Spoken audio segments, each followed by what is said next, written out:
Welcome to The Holistic Entrepreneur with success coach, holistic nurse practitioner, and best-selling author, Bonnie Groessl. Bonnie shares inspirational and enlightening content to educate, empower, and facilitate well-being while nurturing the mind-body-spirit connection. This boost of positive energy will help you manage stress and make the most of your life, allowing you to thrive in the new normal. Now, please welcome the host of The Holistic Entrepreneur, Bonnie Groessl. Well, welcome everyone. This is your host, Bonnie Groessl, here at The Holistic Entrepreneur. I am so grateful that you are sharing your valuable time with me. I so appreciate you.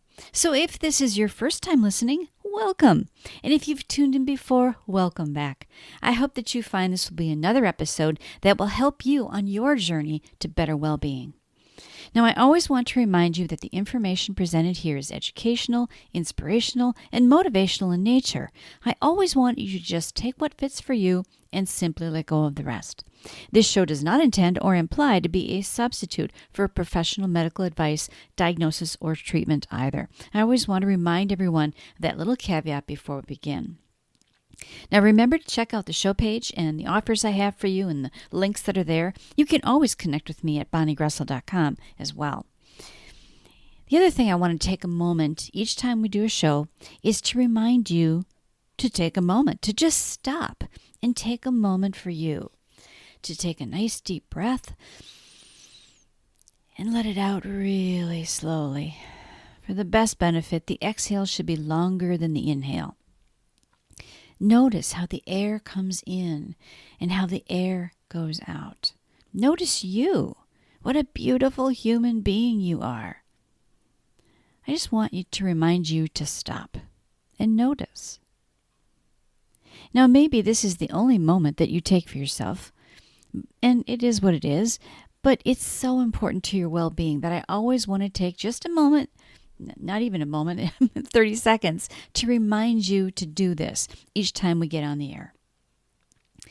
Now, last time we talked about the benefits of meditation and how to activate your parasympathetic nervous system. That's the relaxing side of you. Remember, our sympathetic nervous system is the fight, flight, and freeze response, where the parasympathetic nervous system is the the relaxing part of you. Our autonomic nervous system, both parasympathetic and sympathetic, receives information about what's going on around you and then responds by stimulating body responses. That's where you get like butterflies in your stomach when you're nervous, or sweating, or an increased heart rate. That's from the sympathetic nervous system. And to counteract that, to calm you down, the parasympathetic nervous system is the part you want to activate.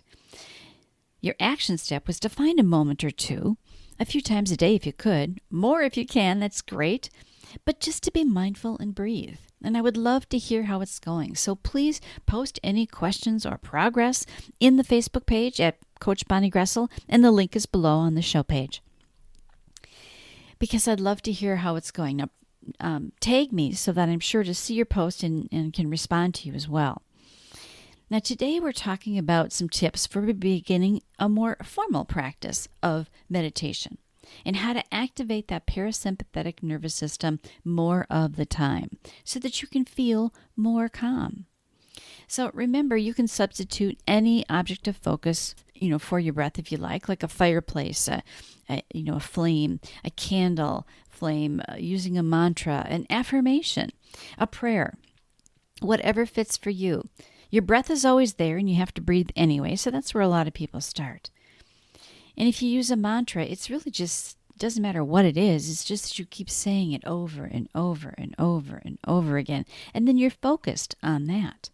The goal is to be focused. It's that focus, that intense concentration of focus on something that will allow you to let the other thoughts just kind of fall away. And in that, you are practicing meditation. Now, thoughts will come in, and they always do, so just acknowledge them and let them go. It's like watching leaves floating down a stream or clouds floating by in the sky. Just watch them leave. Just acknowledge them, because every thought, every emotion should be honored, but let it go. Then you get back to your focus of concentration, your attention on something. So here are some suggested tips if you want to start a more formal practice to create the habit. And habits take at least a month to create. This will take more than a couple of days. So here are some suggestions I would have. Meditate at the same time every day. This kind of creates that habit. Early mornings work well for many people because if you're like most people, the day gets away on you, doesn't it? I know it does for me. And then be as free as you can, as free as possible, from distractions. So choose a place that you can meditate where there's nothing or no one who's going to bother you. And if it's 2 minutes sitting on the commode in the bathroom and that's what works for you, go for it. It doesn't really matter. Something that is mundane, like brushing your teeth, can also be an easy way to be mindful and to meditate. Again, you need to get creative, especially if you don't have much or any time to yourself. And you don't have to sit necessarily. I began my meditation practice while I was jogging. I would pace my breathing to my stride, and pretty soon I wasn't thinking about anything else. I was just focused on that pace, on that breathing and how my legs were moving. You can also bring awareness to just those first few moments and that you're awake. And don't just jump out of bed like you're on autopilot. You can also do this at the end of the day, but in the morning, most people hit the snooze alarm a few times before they get up. I know I tend to do that. Well, take this time to meditate. Most snooze alarms are, 7 to 9 minutes. That's a great way to start your day and a great way to start a formal practice. Now, if you're going to sit, make sure that you wear comfortable clothing, non-restrictive things. Maybe having a special chair or a cushion. Some people say that it's really important to sit up straight and keep your spine straight, like there's a string kind of pulling you up from your head. And I say, just be comfortable. To me, I don't think that's so important. Make it comfortable and easy for yourself. That's the main thing in my mind. And I know there'll probably be some people who would disagree with that, but if it makes a difference between you doing it or not doing it, I don't want to see you get hung up on, am I doing this exactly right, versus not doing it at all. So just do what works for you. And meditation is a work of a lifetime. That's why they call it a practice. So begin with what you think you can do. A few minutes is fine. Doesn't matter how long it is. Doesn't matter exactly, I think, how you're sitting or your position or where you are. And then don't expect some huge thing to happen right away, some altered state of consciousness. I mean, you might have that, but you might not. That's why they call it a practice, right? You need to stick with this over time. So if you're expecting to have this huge epiphany right away, you might be disappointed and then just quit. And I don't want you to quit. I think this is so important to just kind of incorporate into your life however you can. And then when ending your meditation session, if your eyes are closed, allow them to open slowly. Don't just pop them open. And then sometimes it's nice to take a deep breath as you end, or stretching sometimes helps. It helps you to bring you back to the here and now. It's like the meditation is sort of that other place that you go to. And then weaving meditation into the fabric of your life, not just when you're stressed. It's not really a technique that you do when you need it. If you do it every day, pretty soon it'll just come naturally when you're stressed, and it'll become who you are, not something that you do. So you don't have to add it to your to-do list. So incorporating meditation into your daily life, there's lots of ways that you can do that. You can just simply take a moment to connect with your breath when you're doing routine tasks. Like, say you arrive early for an appointment, or you're standing out the checkout line, waiting for the person ahead of you to get finished, especially now when we have to have social distancing in place. When you're eating, or even when you're washing dishes, as long as there's no sharp objects in the water, take those moments that you already have in your day to pay attention to your breath and be mindful. Be mindful of the present moment, what you're doing right at that time. And just kind of go off into Never Never Land, right? And then you won't be focusing on the future or the past. You'll just be present, enjoying the moment. That's what it's all about. So when you practice living in the present moment on a daily basis, everything in your life can be the same or even more stressful, but it's just not going to bother you so much. You won't be activating that sympathetic nervous system to send you into flight, fight, or freeze. It won't happen as much. The feelings of distress are not, related to actually what's going on, but it's our reaction to it. So the thoughts we have about it.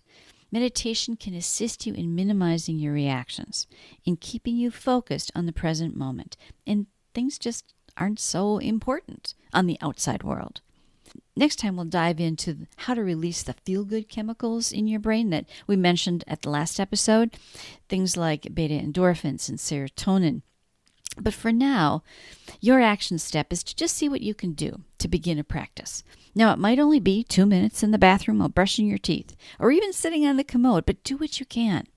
If you plan to sit and begin a meditation practice, I suggest, if you can, make it your space, maybe in another room, on your favorite chair, and claim that as your sacred space. Do it in the same place all the time. It helps to foster that habit that you're creating. So post your questions, comments, and your progress in the Facebook page. I would love to hear from you. Tag me in your post and we can connect. I want to thank you for joining me at the Holistic Entrepreneur Show today. I know that time is our most precious asset, and so I appreciate you spending your time with me. Now, my purpose is to be of the best service to this community. Whether it's your personal or your work life, I'm here to support you. The best place to get the latest scoop is at bonniegroessl.com. Everything is there. We can connect, and you'll find special offers and gifts that I have for you to help you attain the health, happiness, and abundance you deserve. And I encourage you to sign up for my monthly newsletter for more useful information and exclusive offers. The links are on the show page below. And finally, don't forget to subscribe to the Holistic Entrepreneur Show on your favorite podcast directory so that you automatically receive the newest episode when it's released. Until next time, this is Bonnie Groessl, wishing you health, happiness, and abundance.